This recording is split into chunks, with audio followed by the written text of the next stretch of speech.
This is GM Word of the Week, and I'm Fiddleback. Kossuth. We here at the Word of the Week, being tabletop gamers, love teamwork. And of course, when we say teamwork, we're using the Dilbert comic strip. Remember Dilbert? We're using the Dilbert managerial definition of teamwork. Teamwork, says Dilbert's pointy-haired boss, is when other people do your work for you. Man, do we love that. And so we got very excited when one of our loyal listeners, Galev PH on the Twitters, sent us a recommendation for a Word of the Week and then did half the research for us. He just left us one tiny little question to fill in, one little blank to research. And so we, those of us who write the script, figured we'd have an easy time this week. Mention Galev, spew some facts about a Hungarian revolutionary, do 5 minutes of research to connect the revolutionary to a Forgotten Realms deity, and then get out of the office early and catch up on some video games that desperately need playing. That's when the other definition of teamwork reared its ugly head. That's the one that says, teamwork is when a whole bunch of people create a huge pile of work for one person. Yeah, we've all been on that team. Heck, it's the very definition of game mastering, isn't it? The problem is that the tiny little question Galev left unanswered turned out to be a monster, and we were staring down the barrel of another mayonnaise episode. You remember the episode which ended up with us admitting there was no good answer to the question that started the whole thing? Now, that would have been easy to do in this episode. But if there is one thing we love and hate at the same time here at the Word of the Week, it's a mystery. We just can't leave a mystery unsolved. But we're happy to say that we have an answer for you, Galev, and the rest of our listeners. It's a bit speculative, like our episode on the Cape of the Mountebank, but it is a good answer. At least it is an answer, and that's good enough for us, because we've got video games to play. This story starts with a tweet. Galev suggested that we explore the word Kossuth, and we were prepared to reject it because it's not exactly a household gamer word. It's the name of a deity from the Forgotten Realms campaign setting originally created by Ed Greenwood. It is also the name of a famous Hungarian political hero, if you pronounce it differently, apparently. And Galev was wondering if there was a connection between the two. Ultimately, despite the obscurity of the name, we didn't reject it for 3 reasons. First, we had a precedent in the episode about Ogma for exploring the connection between real-world historical and mythological figures and Forgotten Realms deities. Second, the idea of a connection was interesting. Third, we figured it'd be easy considering Galev sent us a lot of information about Hungarian history that we could paraphrase for the episode. We figured we could fill in the blanks just by looking at the deity and the historical figure, noting the similarities, and call it a day. Except we couldn't turn up an answer. But then we did. First, let's establish the context by explaining who Kossuth is to a gamer. To be honest, we didn't know. It was news to us that he even existed. And that's because he's one of the thousands and thousands of deities that form the pantheon of Toril, the world of Ed Greenwood's Forgotten Realms setting for Dungeons & Dragons. A setting which includes the continents of Faerun, Karatur, Maztica, and Zakara, among others. And we explain the history of Ed Greenwood's Forgotten Realms way back in our Ogma episode. Go back and listen to that if you want to know why it has so many gods and deities. The short answer is that Ed Greenwood started designing the world when he was 8 years old and then never stopped adding details. Now technically, there is an inaccuracy in what we just said, but we'll come back to it later. It's going to be very important. Kossuth was an elemental god, well, a primordial, and that means he was actually more powerful than most of the gods. He, along with Akkadi, Grumbar, and Istitia, were referred to as the cold gods of the elements because they represented primal elemental forces and didn't care one whit for mortal affairs. They were primarily worshipped not out of reverence or love or desire for protection, but out of a desire for power. And Kossuth was primarily worshipped by an organization of powerful evil wizards known as the Red Wizards of Thay. The Red Wizards were conquerors and slavers and were among the most feared of all organizations on the continent of Faerun. And the Church of Kossuth, the tyrant king of flames, was hierarchical, tyrannical, and dedicated to the acquisition of land, power, and wealth. Kossuth has had numerous write-ups throughout the history of Dungeons & Dragons, and has appeared in official products in the 1st, 2nd, 3rd, and 4th editions of Dungeons & Dragons. The pattern seems to be that Kossuth is described in brief in the official Forgotten Realms campaign setting book for each edition, and then later detailed in a supplement that reveals more details about the gods. In 3rd edition, he was listed as a major deity in the Forgotten Realms campaign setting in 2001, and then detailed in the Faiths and Pantheon supplement in 2002. In 2nd edition, he was described briefly in Forgotten Realms Adventures in 1990, then mentioned in the Forgotten Realms campaign setting book in 1993, and then fully detailed in the Faiths and Avatars supplement in 1996. Originally, he was part of Ed Greenwood's initial Forgotten Realms home game, and then detailed more fully in the Manual of the Planes in 1987. Except there's an inaccuracy there too. And we'll come back to it in a bit as well, because a lot of this story turns on the collision of several important details.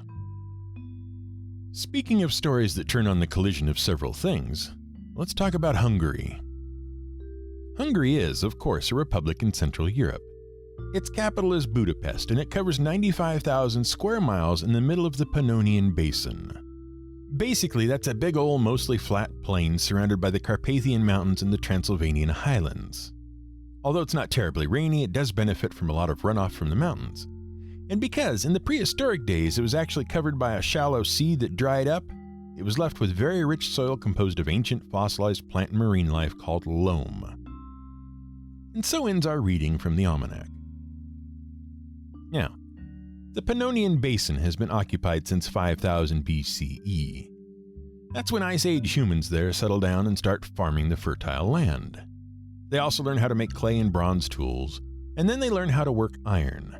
Standard early civilization stuff. They called themselves the Pannons. And then, in 10 BCE, the Romans discovered the land, which they called Pannonia after the native people, and they did what the Romans always did. They conquered it, founded towns, modernized it, all the usual build an empire kit stuff. After Rome fell, the undefended land of Pannonia was overrun by Germanic tribes. Then those people were overrun by the Avars from Central Asia. Then the Frankish Empire under King Charlemagne, who you probably remember from our Paladin episode, conquered the lands of Hungary in the 8th century. Then the Frankish kingdom fell apart and the Magyars moved in. It's hard to call a place your own when the landlord keeps changing. The Magyars were descendants of the northern and eastern European Finno-Ugrics, the Finns and the Estonians, and they had been hanging out in Russia making a living raiding the Frankish Empire. When the Franks collapsed, the Magyars conquered the lands of Hungary, all signed, sealed, and delivered by 900 CE. And basically, it's around this point that Hungary was officially founded, and the Magyar tribe came to dominate Hungary to such a degree that ethnic Hungarians often refer to themselves as Magyars. Now, the early Hungarian Magyars were pretty tribal. They continued to survive by raiding the lands of the Holy Roman Empire. But in the 10th century, they suffered a series of crushing defeats by armies under the command of Holy Roman Emperor Otto the Great, first of his name. That's when Prince Giza of the Magyars thought it might be a good idea to unite the people of Hungary into some sort of cooperative group. He invited missionaries from the Holy Roman Empire and started building a network of castles and defensive structures across the country. His son, Saint Stephen, finished his father's work, brought Christianity to the nation, and unified the Magyar tribes. After Stephen died, there were a series of succession skirmishes, and it took another powerful ruler, Laszlo I, to restore unity. Laszlo built a new administration modeled on the Byzantine Empire. That's when Hungary truly began to flourish. Hungary enjoyed a population explosion due to an influx of German and Romani immigrants, but that prosperity wouldn't last long. More invasions were coming, and political chaos would follow. First, the Mongols invaded and left a smoking ruin when they eventually withdrew. Hungary rebuilt, and when gold was discovered in 1300, it prospered again. Then, the Islamic Turks of the Ottoman Empire destroyed the Byzantine capital of Constantinople and invaded Europe, which effectively broke Hungary into three parts. The Ottoman Turks conquered and occupied central Hungary directly. They also established the Principality of Transylvania under their indirect control in eastern Hungary. Meanwhile, western Hungary gradually fell under the control of the Habsburgs, the ruling family of Austria. When the Turks started to lose their grip on Hungary in the early 1700s, the Habsburgs drove them out. And they ended up in control of Hungary almost entirely. The Hungarians, who by now were probably quite tired of having to change the letterhead every century or so, weren't happy with this arrangement and rebelled against the Habsburgs. The revolutionaries were crushed by the Habsburg army in 1708, and then in 1711 an agreement was reached whereby Hungary would be ruled by a Diet, a national council, with the oversight of the Austrian crown. And that sets the stage for Lajos Kossuth to enter the scene. Hungary was a mess at this point. It was still almost an entirely agricultural nation, and most of the people still lived basically as serfs. The Diet ruled as best they could, but they were under the thumb of the Austrian Empire. The Magyars, not unreasonably, wanted to be free of foreign rule. The Germans, Romani, and other ethnic minorities, also not unreasonably, wanted to be free of the Magyars. The country had been devastated under Turkish rule. And, just to make sure no one was really happy with anyone else, the Protestant Reformation and Catholic Counter-Reformation that had rocked Europe had left deep religious divisions among the people. And it was in this state that Lajos Kossuth was born to the noble house of Kossuth. Lajos started out working for his lawyer father. As a result of his work representing one of his father's clients, the Countess Andrassy, he was appointed to the National Diet of Hungary, and he began to speak out and write against Austrian rule. It was then that he realized his skills as a moving orator and as a journalist. Much of his early writings took the form of political pamphlets disguised as journalist reports of the Diet's proceedings. Because of the peace accord with Austria, he was untouchable as long as he served on the Diet. But when his limited term was up, he was arrested for subversion and imprisoned for 3 years. After his release, he found he was something of a popular hero among the Magyars of Hungary. And he worked for a time as a journalist, stirring the pot further. The Austrian authorities continued to watch him warily as he gained popularity, but his outspoken attitude also gained him enemies among the ethnic minorities of Hungary. Ultimately, he was dismissed from his job as a journalist for being too inflammatory. And the story would have ended there if not for the fact that he was so popular among the Hungarian Magyars that he was elected to serve again on the National Diet in 1847. And he continued to agitate for Hungary to fight for its freedom from the control of the Austrian Habsburgs. Then, in February of 1848, Europe came down with a serious case of revolution. See, Europe was still basically being ruled by its various hereditary monarchies, just as it had been for hundreds of years. 50 years prior, France had tried to overthrow the monarchical system in the famous French Revolution. They had been inspired by an upstart little nation across the Atlantic Ocean who had thrown off the shackles of mercantile British rule and started this crazy democracy thing. But the revolution didn't last. So France ended up a monarchy again. However, the monarchy was on borrowed time. See, except in Germany, the old monarchies were sort of petering out. They weren't dominated by strong galvanizing figures as they had been, and uprisings were becoming more common. One hit Paris in 1848, and it was followed by others in Italy, Denmark, and other places across Europe. And Lajos Kossuth convinced the Hungarian Diet that it was time for their uprising. Unfortunately, it wasn't quite time for any of those revolutions. If only they all could have waited a little less than a century, all of the great monarchies of Europe would collapse once and for all when another group of revolutionaries bumped off an Austrian archduke and Europe collapsed into war. However, Hungary did rebel, and they managed to beat back the Austrian army for a time. But then the Austrians tagged in their buddies in Russia. For a period of about a year, Lajos was the governor of the independent Hungarian government. And then the joint attack came, and the Hungarian War for Independence was crushed, and Lajos Kossuth was forced to flee the country. But his spirit remained in Hungary. The people continued to resist Austrian rule. And with chaos and war descending over Europe, the Austrian Empire couldn't afford any weakness. So in 1867, Austria-Hungary became a joint monarchy, though it would not survive World War I in that form. Hungary would continue to face occupation by foreign forces for a long time to come, until they finally ousted Soviet rule, ended communism, and established free parliamentary elections. But that's not a part of this story. Lajos Kossuth was a national hero of Hungary. In fact, the Revolution of 1848 and his part in it are celebrated as a national holiday on March 15th. So wish your favorite Hungarian a happy March 15th right now. You're only a few days late. But what does any of this have to do with the primordial tyrant king of fire? Literally nothing. There's absolutely no connection between Kossuth the deity and Lajos Kossuth of Hungary. Or at least, that's what we thought as we researched the history of the deity and the history of pretty much all of Hungary. Except that, as we said, this story turns on the collision of lots of little details. Lajos Kossuth arose at a time when every aspect of Hungarian history back to the earliest days was contributing to the chaos of the day. And meanwhile, the god Kossuth ended up with his name thanks to the collision of a whole bunch of weirdly unrelated elements. And interestingly, the proximate cause of both was France. Kossuth wasn't named Kossuth at first, and he wasn't even created by Ed Greenwood. Ed Greenwood took his elder god of fire from a D&D supplement called Deities and Demigods, written for the first edition of D&D by James M. Ward and Robert J. Kuntz. And the god was originally named Kakatal.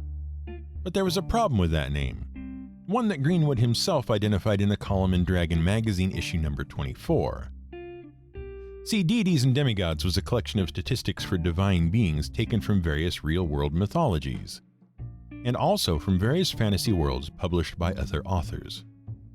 Kakatal was the elemental god of fire from the world of Melnibone. Don't recognize that? Well, Melnibone, also known as Dragon Isle, was the home of Elric, the protagonist of Michael Moorcock's Elric series that was published throughout the 1960s. Kakatal was stolen property. And Greenwood, in that article, said that he would eventually get replaced with a unique and official Dungeons & Dragons deity just as soon as one was written.